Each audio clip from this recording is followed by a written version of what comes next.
خدا نے بتایا گویا کہ اگر یہ زندہ رہتا تو لازماً یہ نبی بنتا.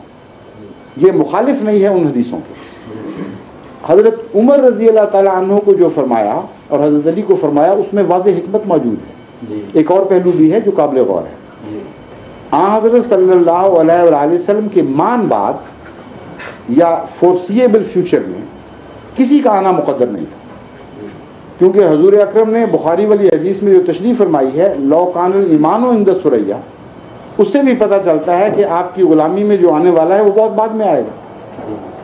اور ان خطرہ ہو سکتا تھا صحابہ کا یہ سمجھنا، اس بات کا خطرہ ہو سکتا تھا کہ صحابہ یہ سمجھ لیں کہ عمر کی جو اتنی تعریف ہوئی ہے تو بعد میں وہ نبی نہ بنا بیٹھے، یا حضرت علی کو چھوڑ کر گئے ہیں اور پیچھے نبی نہ بنا بیٹھے.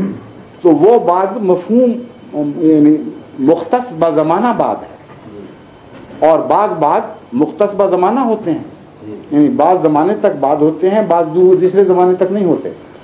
اس کی مزید تشریح ایک اور حدیث سے ہوتی ہے جو اس مضمون پر آخری حرف کا حکم رکھتی ہے. ایک طرف آپ فرمائے ہیں میرے بعد کوئی نبی نہیں، ایک طرف فرماتے ہیں مسیح نبی ہوگا. آخر ان دونوں کے درمیان تضاد کیسے دور ہے؟ تضاد تو خود آپ دور فرما چکے ہیں. بعد کا زمانہ محدود بھی ہو سکتا ہے اور لامحدود بھی ہو سکتا ہے.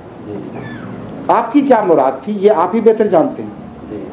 آپ ایک موقع پر فرماتے ہیں لیسا بینی و بینہ نبی. جب میں کہتا ہوں میرے بعد نبی نہیں تو گویا مطلب یہ ہے کہ مسیح کے آنے تک کوئی نبی نہیں ہے. درمیان میں جو بھی دعویٰ کرے گا جھوٹا ہوگا.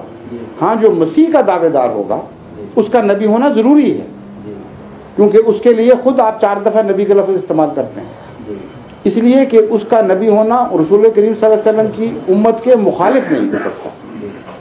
اسی لیے انبیاء یا علماء آج کل کے یہاں پہنچ کر بڑے مخمصے میں مبتلا ہو جاتے ہیں اور اپنے موقف سے ریگل آؤٹ کرنے کی عجیب طرح کی کوششیں کرتے ہیں.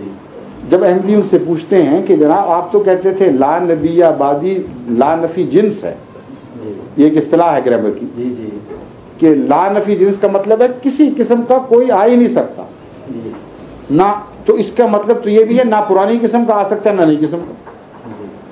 اور اگلے سانس میں آپ مسیح کو جو ایک پرانا نبی تھا جب داخل کرتے ہیں تو نفی جنس ٹوٹ گئی.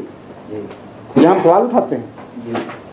اس کا جواب بعض علماء نے یہ دیا ہے، ان کی کتابوں میں چھپا ہوا موجود ہے، کہ اصل بات یہ ہے کہ جو عیسیٰ علیہ الصلوۃ والسلام تشریف لائیں گے تو وہ امتی بن جائیں گے اور اپنی شریعت نہیں چلائیں گے بلکہ شریعت محمدیہ پر قائم ہو کر اسی کو نافذ کریں گے. اس لیے کوئی حرج نہیں. ہم کہتے ہیں، ہم بھی تو یہی کہتے ہیں، صرف یہ بحث ہے کہ پرانا آ کے امتی بنے یا امتی نبی بن جائے.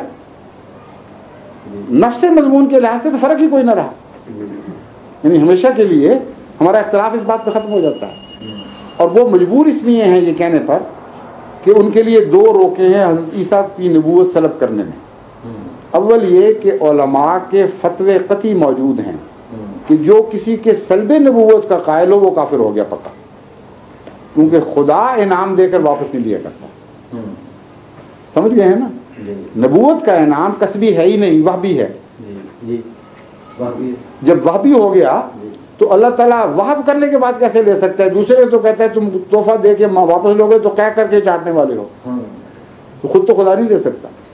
تو نبوت آج تک کبھی کسی کی کینسل نہیں ہے، کیونکہ کسب ہے ہی نہیں، تحفہ ہے اللہ کا. دوسرا وہ اس لیے مجبور ہیں کہ رسول کریم صلی اللہ علیہ وآلہ وسلم نے عیسیٰ علیہ السلام کو متعلق واضح بیان کر کے فرمایا کہ جب مسیح نازل ہوگا مستقبل میں وہ نبی ہوگا.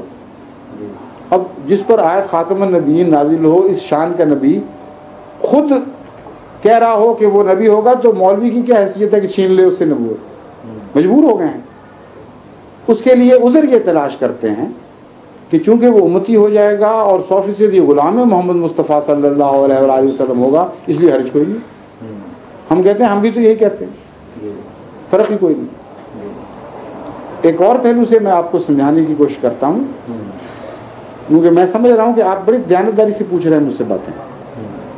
بہت کم مجھے ایسے سوال کرنے والے دوسرے ملتے ہیں جو اس طرح بغیر ضد کے بات کرتے چلے جائیں اور جو سچی بات سمجھ آئے کہ ہاں ٹھیک ہے. اللہ کا بڑا فضل ہے آپ پر. اس لیے میں یقین رکھتا ہوں کہ اگر آپ کو سمجھ آ گئی باتیں تو آپ مان جائیں گے انشاءاللہ تعالیٰ، اگر خدا تو